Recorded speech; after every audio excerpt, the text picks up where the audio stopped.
Secretary Rolando Toledo ng DBM. Secretary, magandang morning! Si Ka Jerry at si Ka Tunying po ito.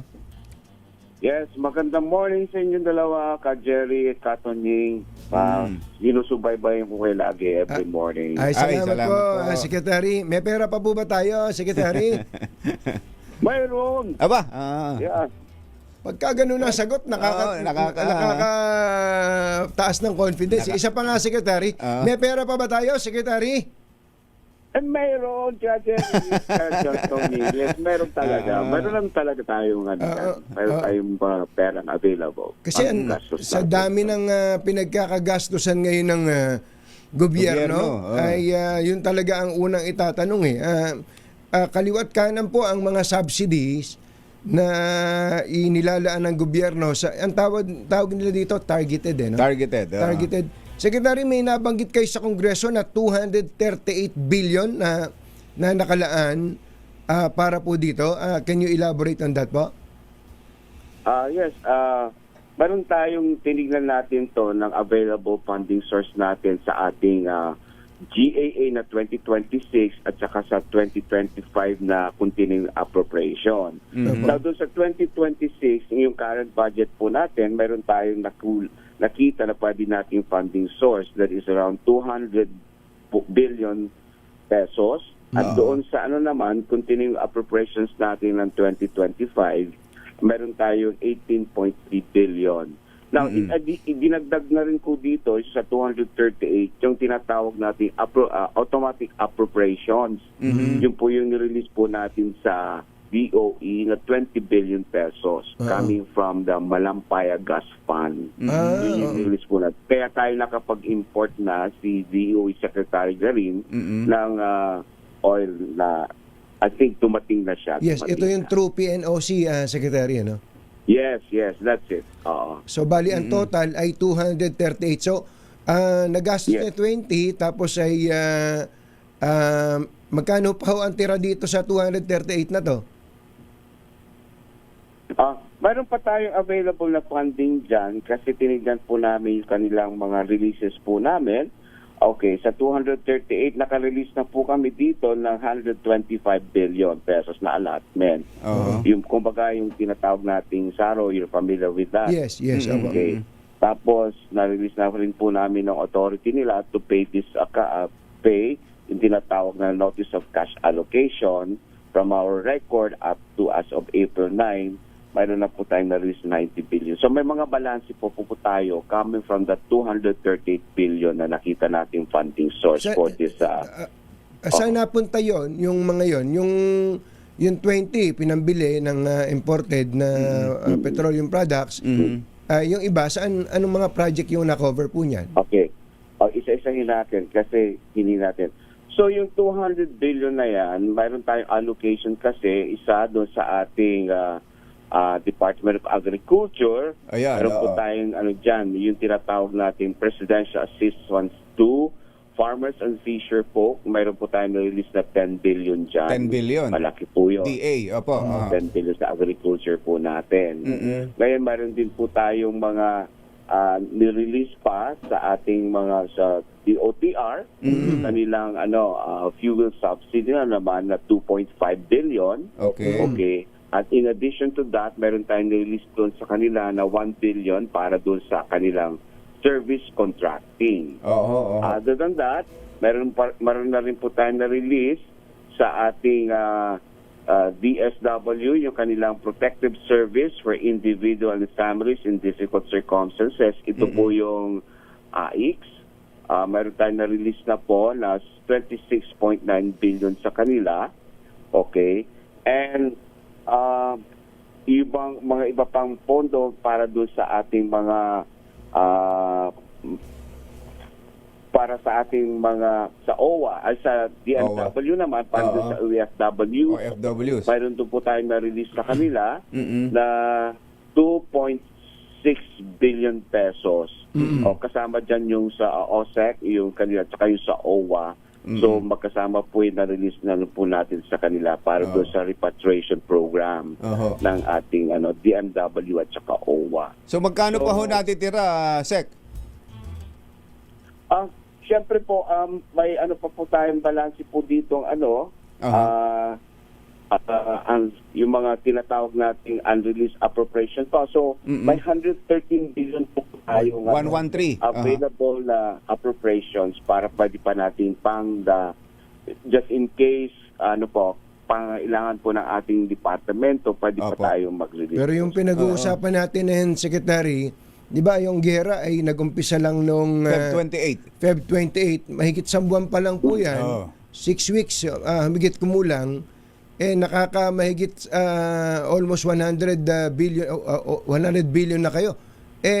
Kung magtagal, di ba kaya maubusan tayo, Secretary? Yun. Mayroon pa tayong tinitignan kung ano, other than this, the available funding. So, sa amin, on our part, matinitignan po tayo kung paano tayo makakalikom pa. Wherein, mag-i-issue po kami ng circular to, kumbaga ito yung economy measures that we're looking at, na pwede tayo makalikom pa para maging savings po natin, para magamit po natin sa ating pandagdag dito sa ating mga pinipigay na suporta sa ahensya, pagbibigay ng para sa kanilang mga programa. So, from that, yung meron kami nakikita, if we have to have what we call the efficiency measure around 10 to 20%, meron kami nakikita around 12.8 billion to 25.6 billion na malilikom para ito ay pandagdag sa ating possible sources po natin. Para mukhang kayo talaga ang magtatrabaho, Sec Toledo, para maghanap ng saan kukunin. Dahil talagang sa takbo ng gastusan ngayon ng gobyerno para dito sa targeted subsidies, yung 113 billion baka ilang araw lang. Iglap lang, ubos yan. Ubos ka agad yan, yung natitirang 113 billion, Sec. Yes, naman po, handa kami dyan. As a matter of fact, po namin yan. We will just call on the Department of Agencies to really talk with them and titignan po natin kung ano pa yung mga pangangailangan nila. Just in case ito po ay magtagal yung crisis na ito, and I'm hoping na hindi naman magtagal sana. Opo. So we're looking at that. Alamin po namin ang mga requirements on how much really, so that kami on our part, makapaghanda kami kung ano po possible funding source natin na pagkukuhanan. Parang ang ginagawa nyo pala ngayon dito, parang nagwawalis kayo, naghahanap kayo ng makukuhanan ng... Yun bang unprogrammed appropriations Yun. ay hindi pwedeng pagkunan ng ganito? Very specific kasi yung nakalagay doon sa unprogrammed appropriations sa ngayon. Ang trigger noon, dapat mayroong sobrang kita. Kumbaga, extra revenue. Sa ngayon, tinitingnan natin baka yung flat lang tayo dun sa ating revenue natin, yung target po natin, we can just met. Given yung yung excise tax, nasusunod pa siya. So, yun po yung tinitingnan. Kaya we are trying to, kumbaga, making a balance. Tinitingnan natin kung paano natin mabalance po ito, yung ating meeting our fiscal target at the same time mabigyan po natin ng suporta yung ating mamamayan in a better way. In other words, at the rate things are going, na marami po tayong pinagkakagastusan ngayon, tapos nabawasan pang mga buwis na kinukolekta ng gobyerno in terms of excise tax. So para bang pwede nating sabihin na yung umaasa sa unprogrammed appropriations, wag na umasa dahil hindi na ma-release yun? So far naman, pero syempre naman, yung ating program appropriations naman ay dalawa ang sources niyan. If ever po, aside from the excess revenue, mayroon tayong tinatawag na yung loans of Wag na sir. Wag na kayong mangutang, sir. Pag nangutang kayo... Pero sa yan, Katunyi, Jerry, para doon sa aming mga foreign assisted projects. Opo. Yung mga foreign assisted. Okay, Secretary, hindi ba habang lumalaki yung presyo ng produktong petrolyo, lumalaki din yung kita ng gobyerno? Yung in the form of value added tax, tama po ba 'yan? Mayroon tayong doon, may kumbaga makukuha din doon. Okay, pero ito po yun natin, ito flow back natin if ever, mayroon tayong makuha nga. Ito flow back naman natin yan through dito sa ating mga suporta sa ating mga implementing agency in terms of the implementation of the PAPs at PAP at sa mga ayuda natin na binibigay sa kasalukuyan. So nung tinanong po ba kayo sa uplift, pwede ba tanggalin na natin yung VAT? Pati VAT, tanggalin. Excise tax. Excise tax sa diesel at saka sa gasolina. Sumagot ba kayo ng, sige! Hindi, pagka ikaw talaga nagbabudget, sasabihin, hindi, wag. Kaya nga. Kaya gusto ko marinig yung sagot ng Secretary. Secretary, ano po bang position nyo doon? Nung nagtatanungan, ha? Ano po yan? Yung po yan, pag lift o pag-suspend ng VAT or excise tax on oil products. Opo. Yan po ay hindi lang po ako ang nagdesisyon. It's the DBCC or the Development Budget Coordination Committee na ito yung headed by yung economic managers, which ako po isang co-chaired by Department of Finance. Ang member po nito ay Finance, DBM, DepDep, Office of the President, and of course with the Bangko Sentral as a resource institution. So, hindi po siya individual decision Yes. from my end. Collective ito. Decision by the DBTC. Opo. Pero ang tinatanong po namin, Sec, nung kayo, ano yung naging personal position o opinion ninyo tungkol doon sa mga panawagan na yon? So initially, yes, kasi inisip po natin ito ay para sa ating mga mamamayan na affected by this crisis, lalo na po yung mga vulnerable sectors at saka especially doon sa ating mga households at mga drivers, household set. Kaya po yun. At least ngayon po, may announcement na ang presidente na inilista po yung sa LPG pa lang on the kerosene at sa LPG. Opo. Yung sa diesel po at gasolina, meron ba? Susunod? Yung diesel at gasolina, in the meantime po, yung po yung nirecommend ng DBCC na instead of removing the excise tax, we just rather kumbaga bigyan na lang po ng subsidy by subsidizing the 10 pesos per liter po ng gas o kaya diesel doon sa ating mga drivers. Yun po yung naging decision po doon. Yun ang recommendation ng DBCC sa Pangulo. Kaya po yun yung in-announce ng ating presidente po. Ganun pala. So, sa excise tax sa diesel at gasolina, wala na. Hindi na kahit bawas, Sec, hindi babawasan? Sa ngayon, wala pong bawas, but of course, that will be subject to review. We will review that every month kung ano yung possible pong pwede pang gawin natin given that development. So, yun po yun. We will review that policy that the President has decided at together with the DPCC. Re-review po namin po yan bago tayo ulit titingnan kung talaga pang kailangan ba pa tayo i-suspend ng totally at magbigay lang ng 10 pesos or rather at the same time yung really suspend the excise tax. Sir, pakiklaro nyo nga po yun. Sec, pakiklaro nyo nga po yung 10 pesos na subsidy. Who will benefit from it? Of course, yung subsidy po na 10 pesos na bibigay natin sa mga drivers, public utility, jeepneys, and buses. So yun po yung initial po natin na recommendation po. Okay. So lalo na sa VAT? Dito muna sa excise tax. So walang bawas sa excise tax. Imbes kukolektahin nyo ng gobyerno at ibibigay sa mga sa targeted subsidies sektor na tinamaan, Secretary, tama?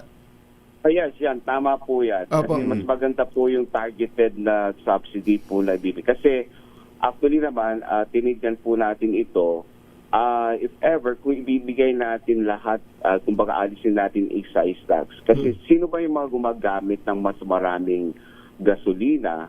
Okay. Well, they would take a look at that is natitingnan namin yung transport sector, in particular, the public utility vehicles. At the same time po, yung mga malaking consumptions really is dito po sa ating mga drivers in public utilities. That's why ito po yung mga targeted natin na pwede natin bigyan. Pero paano naman yung mga, halimbawa, yung mga middle income earners na nakapagpundar ng sarili nilang sasakyan, inggit na inggit sa mga public utility drivers? Wala bang subsidies? Wala bang subsidy sa mga middle income earners? Okay. So far wala po tayong mga nakikita pang mga para sa ating middle class. But of course, yung sa ating siguro mga minimum wage worker po, mayroon tayong binibigay sa kanila, yung tinatawag natin tulong sa mga workers natin na binibigay po ng ating DOLE. DOLE, yung tupad. So, yun po yung available funding natin po, yung sa tupad po. You're right, yung tupad sa tulong, pangkabuhayan sa mga disadvantaged workers. So, yun po. So, kung hindi kahit bawas, walang bawas sa excise tax, so lalo na ho sa VAT, may mga panawagan kasi na pati ang VAT isuspend. So lalong malabo ho yun, Secretary. Sa ngayon, wala po, yan po yung naging decision at recommendation namin sa President. So, yes, wala sa ngayon po yung VAT at saka yung excise tax on diesel and gasoline. Di ho ba, for the LPG and the kerosene. Di ho ba mas lalong lumalaki ang kita ng gobyerno sa VAT habang tumataas ang presyo ng petrolyo?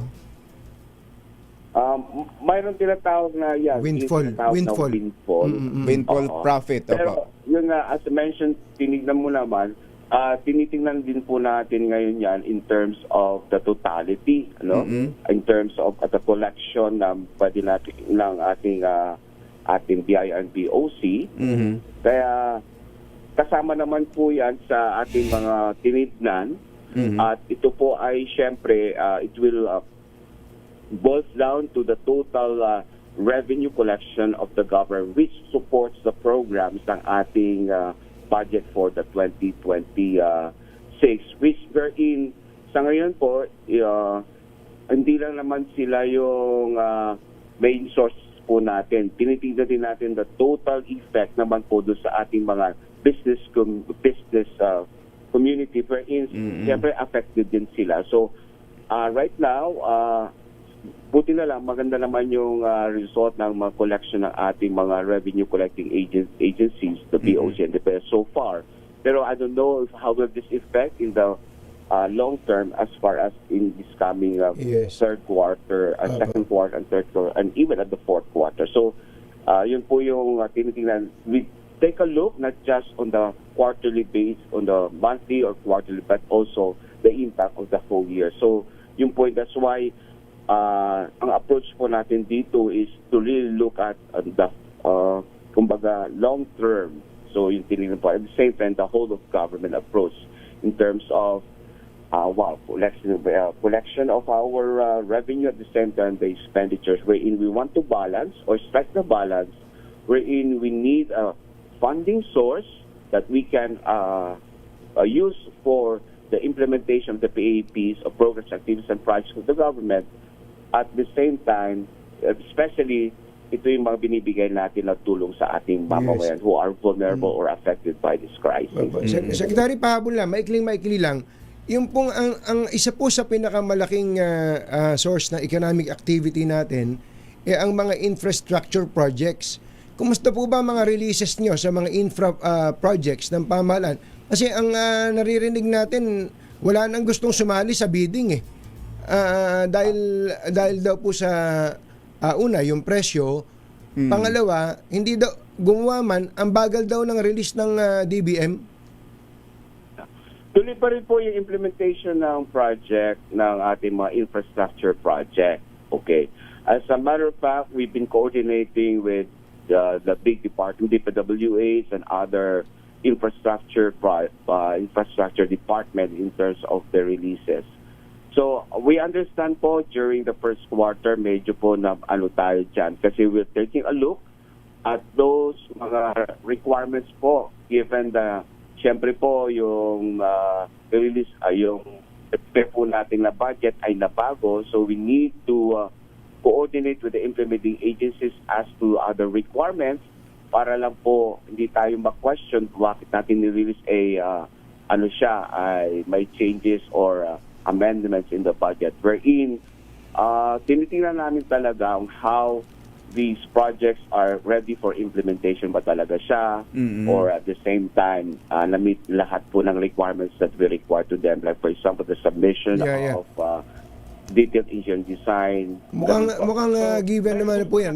Asahan niyo po, second quarter, marami po ma-release. Marami ma-release. All the requirements has been submitted to the Department of Budget. Diyan po kasi aasira ng ekonomiya natin yung sa government spending lalo na sa ganitong sitwasyon. Yun ang trigger. Thank you, Secretary. Apo. Secretary Toledo, maraming salamat po sa inyo. po. At kumusta po sa pinakamagandang Undersecretary ng DBM, si Yusek Gades Hope Libiran? Gades. Ang Diyosa. Thank you. Maraming ding salamat sa inyo for this opportunity. Apo. I'm a fan of Dos for Dos. Ay, salamat po. Salamat po. Secretary. Si Secretary Rolando Toledo ng Department of Budget and Management.